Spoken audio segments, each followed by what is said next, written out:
Hey everyone, today I saw an article about Social Security and whether you should collect it as soon as it's available to you or later on. So there's never going to be one financial situation or one financial answer that's perfect for everybody.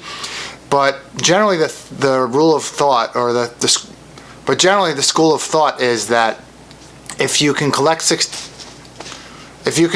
Security at age 62, if you wait a few more years, each year you'll get 8% more, so that eventually by the time you cap out at age 70, then you'll get the maximum. So for example, a person that collects at 62 would get, let's say, $24,000 a year. If that same person would have waited till they were 70, they would have gotten $30,000 a year.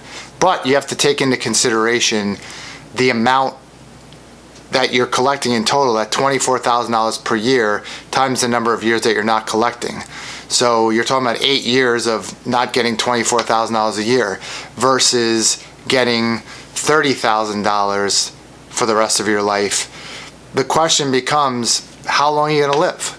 So if you have a job and you're working and you plan on working for longer, then surely if you don't need the Social Security, you may want to hold out. However, there's no crystal ball, so nobody knows whether, how long they're going to live. So if you waited and deferred for a couple of years and, you didn't last as long as you'd hoped, you're not going to collect that money back. So on average, the difference between collecting at 62 versus collecting at 70 is going to be, about the same over the average lifespan.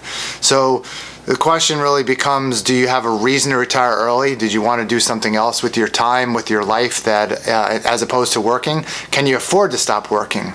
And the other part of it is, even if you can't afford to stop working, say, well, that's okay, I'm going to work longer. Check out my other video where I talk about, forced early retirement, or what happens if you're not in a situation where you can retire when you want to and you're actually stuck retiring early. What do you do then? Ask questions below. Hope this was helpful. Please subscribe and consider other questions that I could potentially answer for you. I'd be happy to do so. Check out my video on how much money you need to save for retirement. And again, thanks for watching, and hope I can provide great content that you're really going to enjoy. So thanks, and I look forward to seeing you in the next video.